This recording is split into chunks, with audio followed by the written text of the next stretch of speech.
The following is a presentation of the NABL.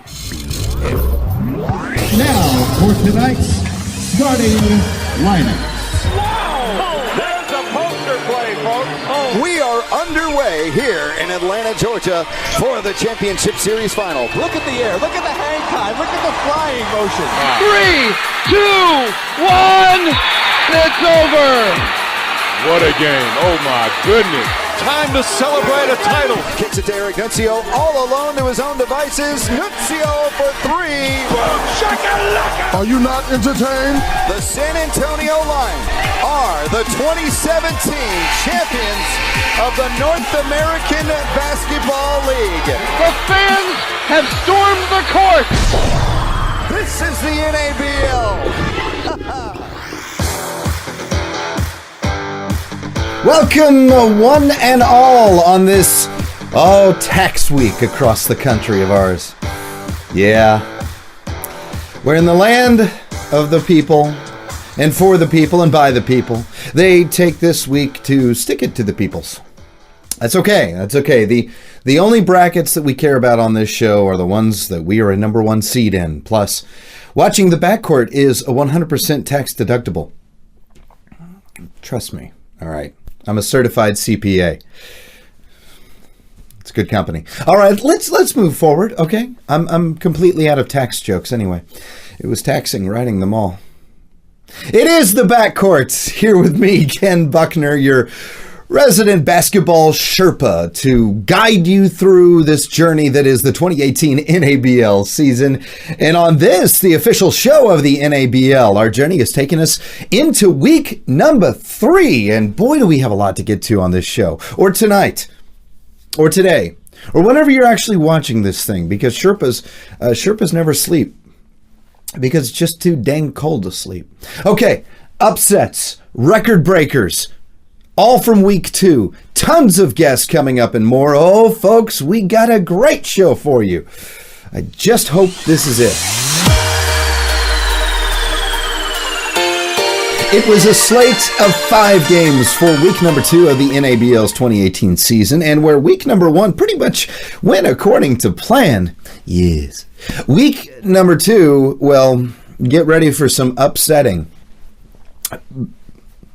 But that's why, as they say, they play the games, okay? Let's start in that NABL wild Southwest, where the 1-0 and reigning NABL champions, the San Antonio Lions, they opened up their home court to the upstart and brand new, yet also 1-0 Dallas Mustangs. Now, the Mustangs brought with them a roster full of talent and an incredibly deep bench, assembled, of course, by head coach Paul Parker. But, hey, all right, they were headed to the defending champs in the Lions' Den. I mean, San Antonio is nearly impossible to defeat at home. It's true.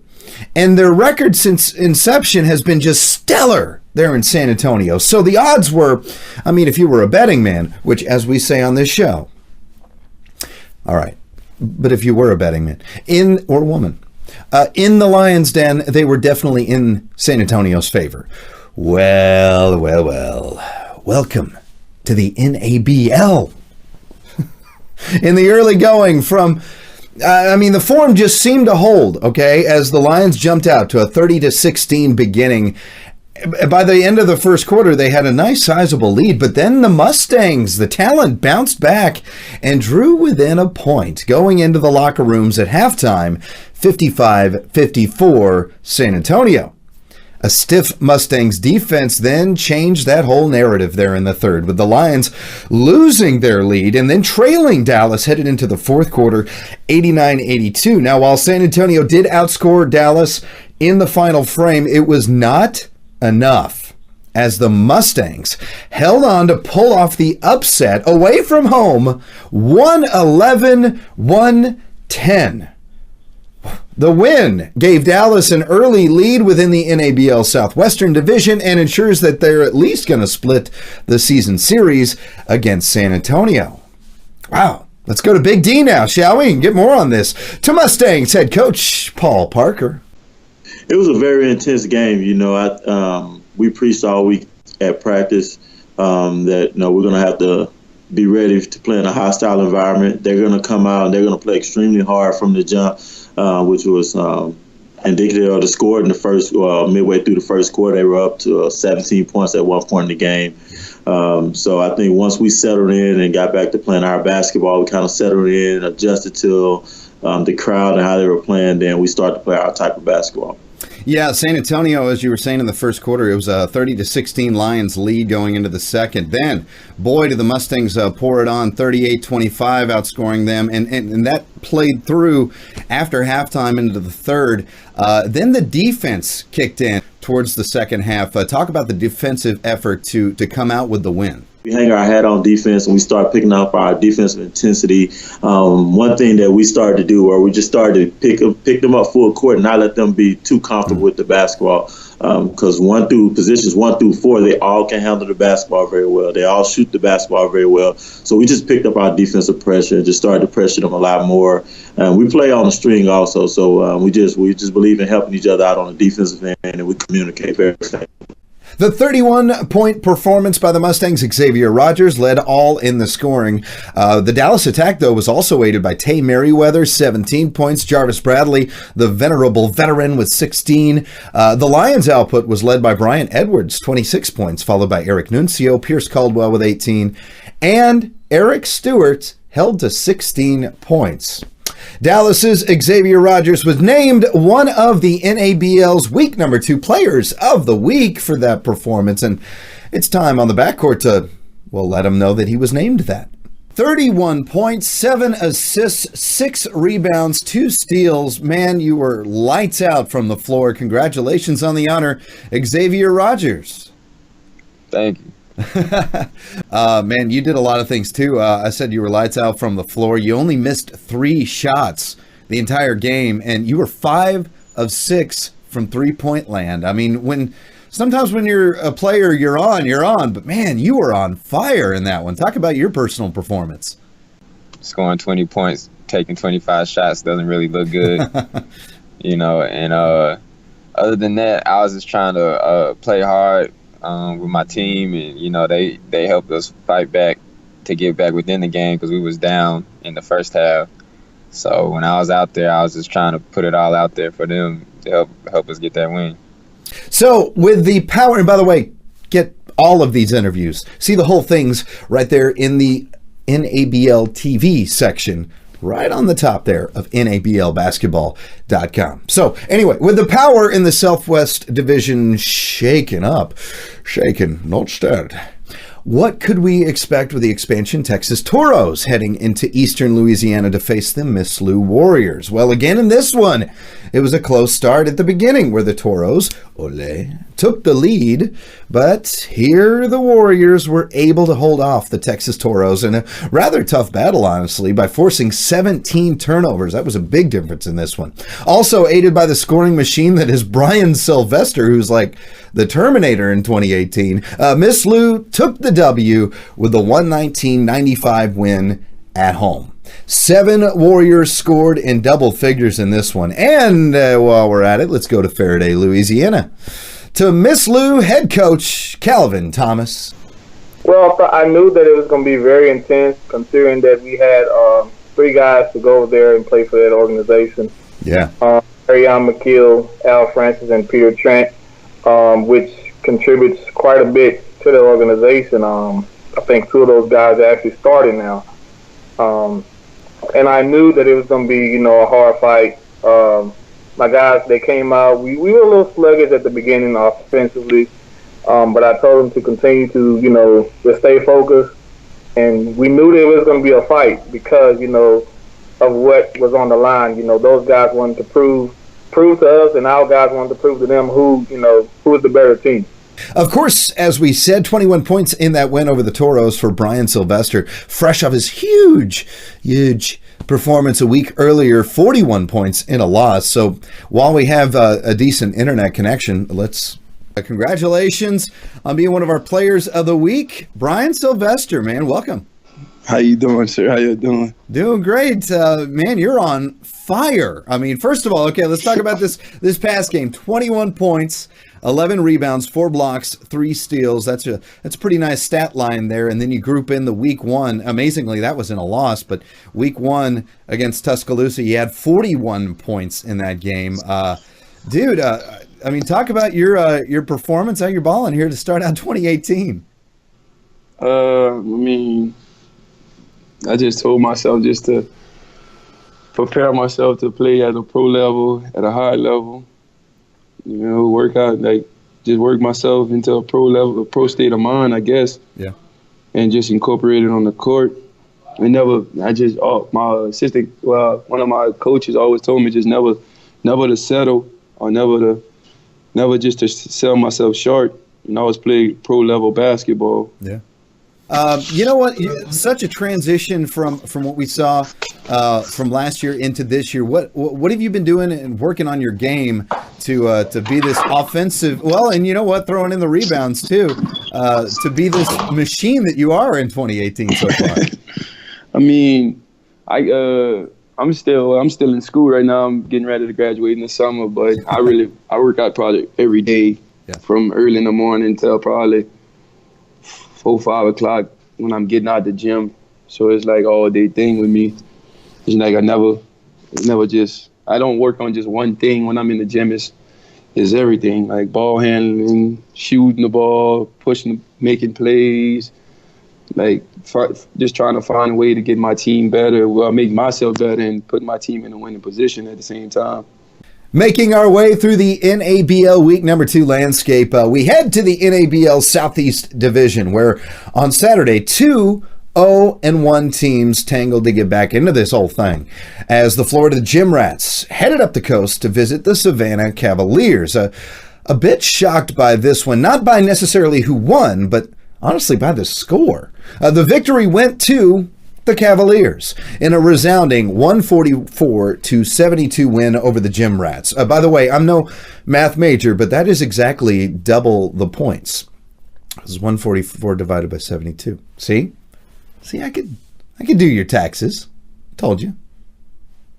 One last Saturday game, by the way, made up the Week 2 schedule in the cold setting of Michigan. Northern folk, I do not know how you do it.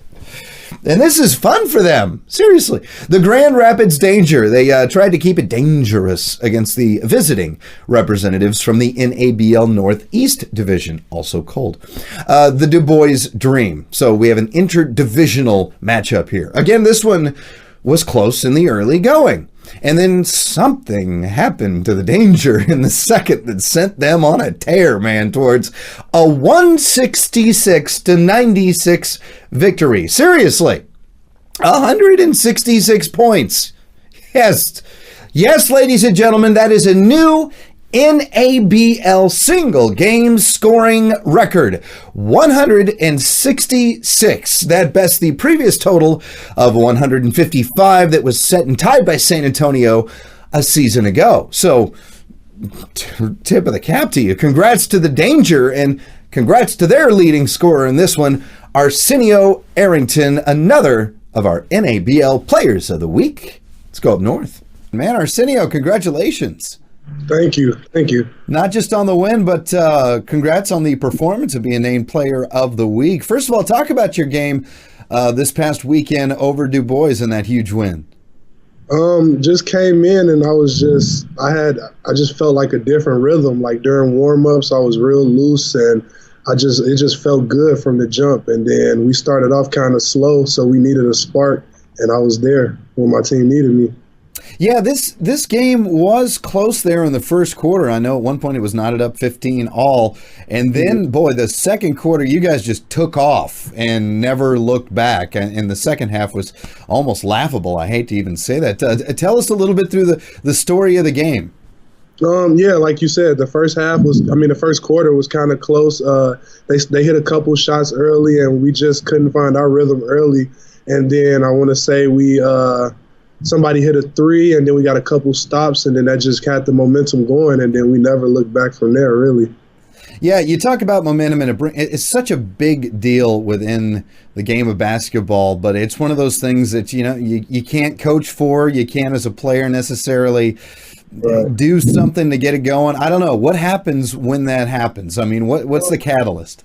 Yeah, because, basketball is a game of runs, so every team is going to have their run. It's just who has the longest run and who has the best run. And it could be anything. It can be somebody going to the free throw line. It can be a block. It could steal, like a three. Like, it could be anything that just get the momentum going and gets the teammates involved, and then it's up from there. You talk about feeling a particular way, in a special way in warm-ups even. Is there anything you can do to get that going on a more consistent level, just as a player? Usually sticking to your routines. We all have different routines as far as like stretching or the shots that they get up before, like the whole team works out and stuff like that. And if you just stick to your routine, and I think that's what calls for like the momentum that we have going into the game too. He didn't look cold in that interview. I don't know. See the whole thing. Decide for yourself. It's there on NABL TV. Click on that at nablbasketball.com. It was a doubleheader weekend, too, by the way, in the NABL, as Sunday saw the Southeast Division crank back up when the 2-0 Tuscaloosa Titans headed up north to Nashville and faced those Music City Kings. Was Tuscaloosa for real? Could Tuscaloosa travel away from Tuscaloosa and win on the road? Can I say Tuscaloosa one more time? The answer to all of that is yes, by the way. As the Titans of Tuscaloosa took down the Kings of Music City, 151-113. Woo, another big high score. And in the process, they set a new NABL single game record with 40 team assists. Man, they were sharing that thing. The Titans are now the record holder of that NABL milestone, the single game record for most team assists. And with a triple-double to his credit on this one, he's back as our final NABL Player of the Week for week number 2, and he's back on the backcourt, a familiar face from years gone by, certainly. Reigning NABL MVP, Bernard Paul Parks. First of all, congratulations on your personal performance, a triple-double. You had 22 points, 10 rebounds, 10 assists. We'll talk about some of the record-setting marks your entire Titans team made in this game, but talk about your performance in this one and so far this season. I just went out there and did what I do best, Ken. I'm still adjusting to the new team, new teammates, learning my teammates, being a leader just like I am. But yeah, I just felt good. And it was just a fun game. I was having fun with the game, getting my teammates involved and all that, getting rebounds. Yeah. But it was just a good day. Well, you talk about a good day. I mean, overall as the team, the Titans in this one jumped out early in the first quarter and really honestly never looked back. Talk about the narrative a little bit of this game from the tip-off all the way to the final buzzer. From the tip-off, we came out with a lot of energy. We started off the game very aggressive. It was like 14-0, and then they called the timeout. But we came out on the defensive end, just getting a lot of steals and just having fun. Like, the game was fun just from the jump. Well, and you talk about a team effort. When you set a record as a team in assists, which the Tuscaloosa Titans did in this one, 40 team assists, which is an NABL record-setting mark there. 40 assists as a team. Like we said, you had 10 of those. Your teammate Antonio Penny had 14 assists in this one too. Just talk about that sharing the wealth that Tuscaloosa already in the early goings is doing as a team. It's great. It's a great aspect and a great look for us, as a whole, as us being a new organization and like never really playing with each other. Yeah. So for us to have that chemistry, to share the ball, and we all eat is just great. That's a key to success down the stretch to get to this championship. Now that you're a Titan, because arguably the biggest offseason splash in the NABL going into 2018 was the MVP, which you are, reigning MVP of the league, going over and joining Tuscaloosa. Talk about that decision. Why did you pick the Titans? Oh, man. Let me see. Over the summer, I was in the NAPB for a minute before, waiting on the NABL to start back and all that. So I'm like, man, I got to get back in the NABL somewhere. So, I weighed my option all around, talked to some teams, and then something just told me that, like, go to Tuscaloosa, be a Titan. Something in my heart told me to, join this program. So, and that's what I did. So, a major upset as the champs go down, and 2 new NABL records being set. And before we go forward, another round of props to our NABL Players of the Week. Grand Rapids, Arsenio Arrington, Miss Lou's Brian Sylvester, Tuscaloosa's Paul Bernard Parks, and the Mustangs' Xavier Rogers.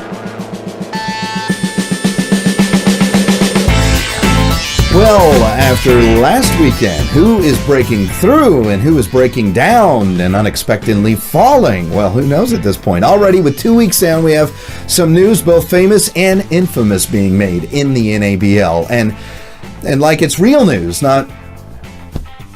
Although it is almost noteworthy and newsworthy in itself that we've made it on this show 3 weeks into the season without getting political. But we did it, and I just ruined it. And here's the games.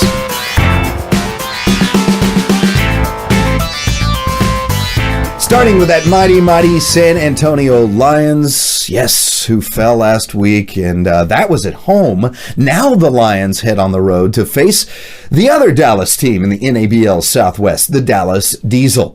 Can Stewart, Nuncio, Edwards, and company right this ship? Also in Dallas, taking place, the Mustangs, now 2-0, invite the 1-1 Miss Lou Warriors into town. On paper, suddenly, this is one of the marquee matchups of the season, really, at this point. And for more on this, well, let's head back to the head coach of the Mustangs, Mr. Paul Parker. Talk about what the Mustangs need to do to get the W, as we're going to have Coach Cal on here in just a little bit to give us the other take for this. But what do the Dallas Mustangs need to do this weekend to take down the Warriors? We have to box out. Yeah. They're very athletic at every single position. Similar to what we have, they're also very deep. He'd probably go 1 to 12. He'd probably play 12 players, 12 to 13 players. They're very deep, very athletic. They have very big guards, so we definitely will have to box out, keep them off the offensive glass.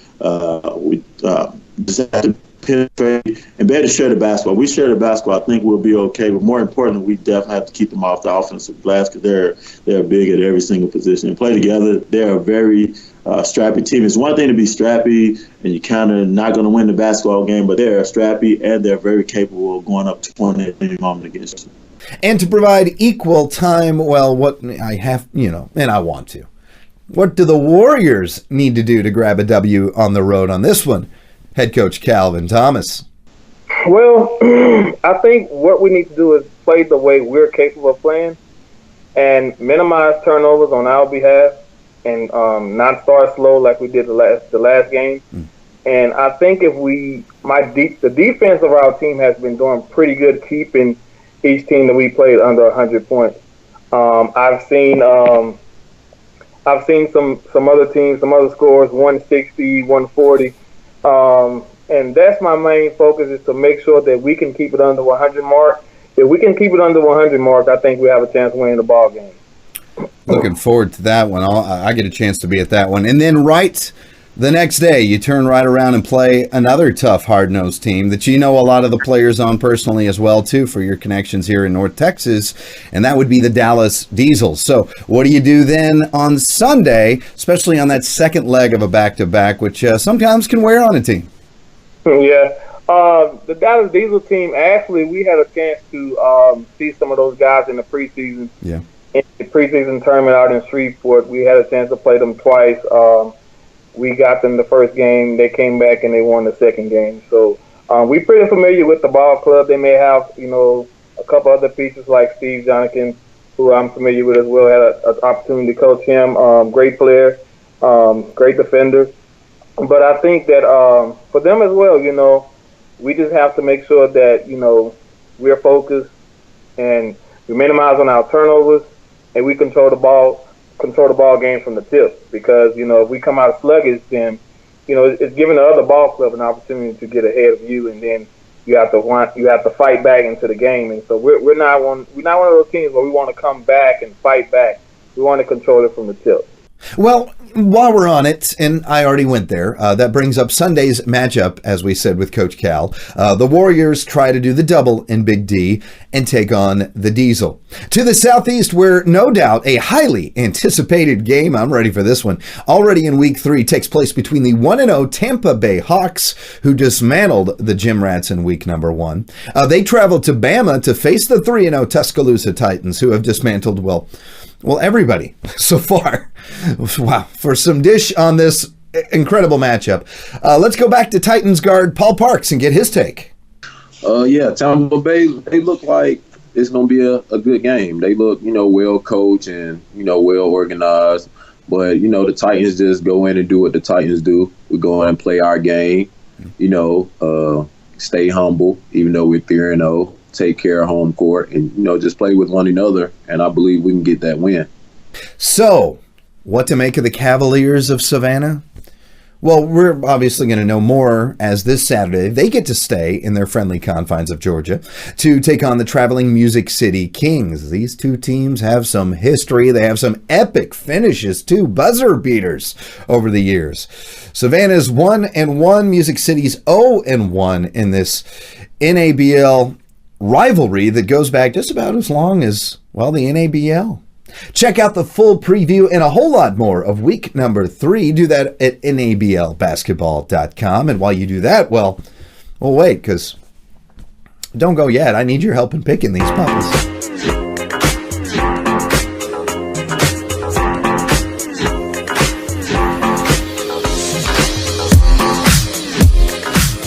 After a pristine 5-0, yeah, baby, in week 1. We stumbled a bit, okay, but who didn't? I mean, the upset of the Lions in week 2 got us here in KB's picks, but hey, we still went a very, very respectable 4-1, so I will take it.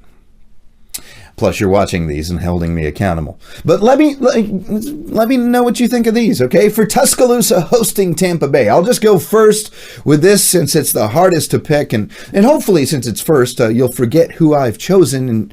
And yeah, Tampa Bay showed that they're no typical expansion team. I mean, opening up the season, just walloping the Gym Rats back in week 1.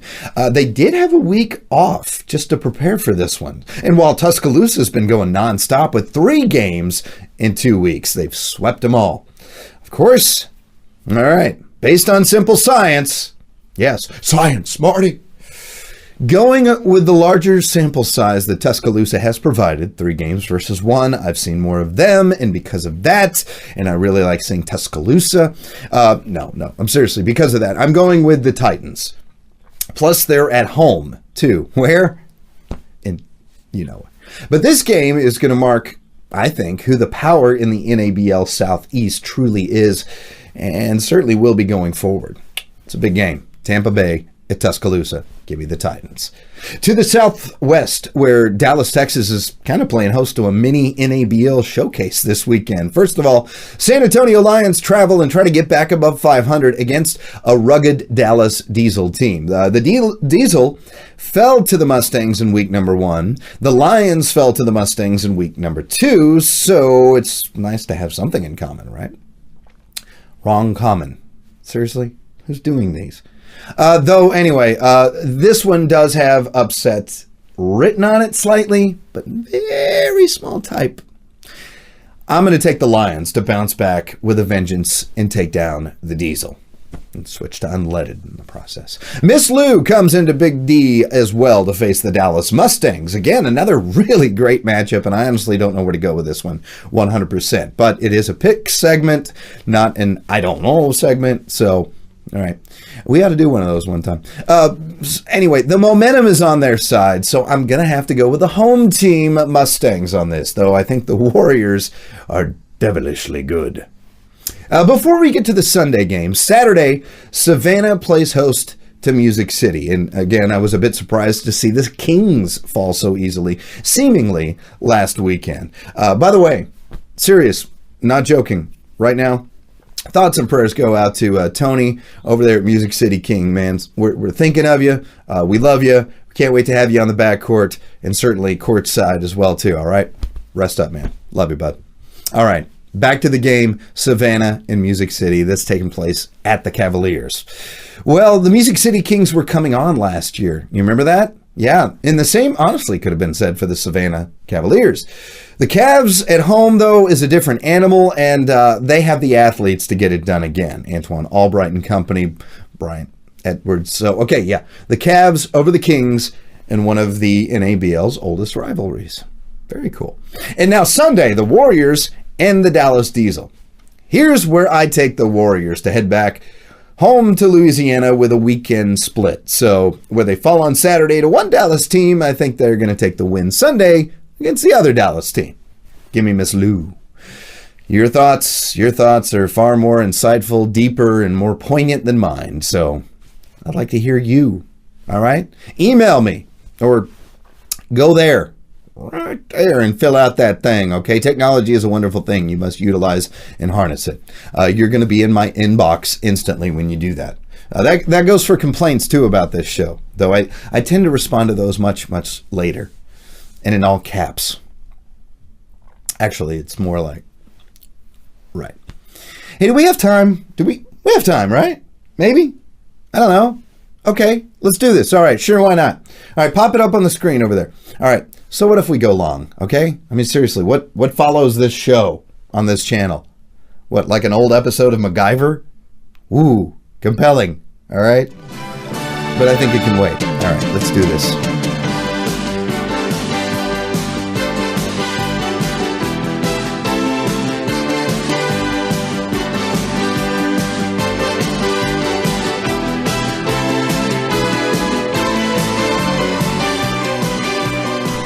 All right, see, we gave you both. For those that are actually old enough to remember what the heck MacGyver is. It is return of Ken's mailbag or mailbox, whatever the heck we called it last season. Yes, I do read your emails and I do put them on the show. And sometimes I actually respond, but I at least read them, even the really weird ones. Somebody will actually get that reference. I'm just saying. Okay, here we go. Here is an email. We got to pump. Okay. Hey, Mr. Buckner. My name is Eric, one of the players for the Music City Kings. I just want to send you a message because I think we should get a little more exposure on your show. But I guess that comes with winning. But after this weekend, I would like to be a part of your show. I have something to tell the league, and I think they want to hear this. Well, that certainly is compelling, Eric. All right. Exposure. There we go. All right, Eric, you're on. Our producers reached out to Eric, and we did not get a response. So instead of Eric's message to the fans and everybody watching, we have this.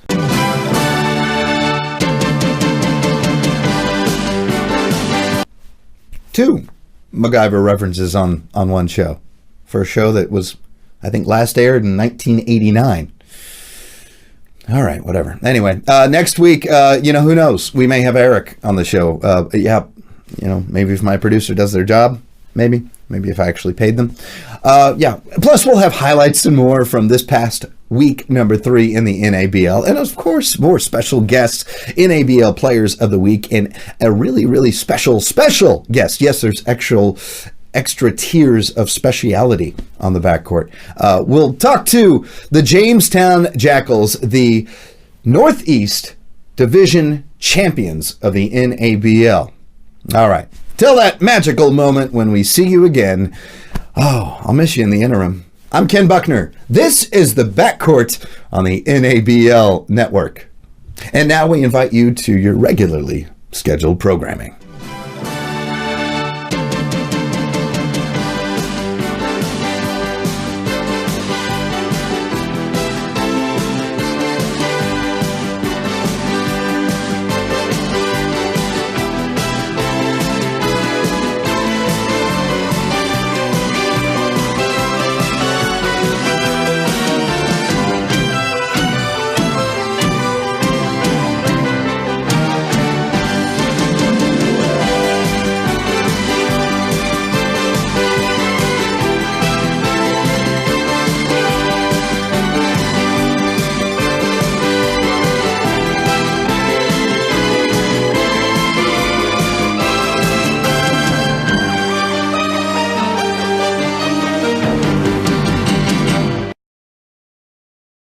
Sit, Ubu, sit.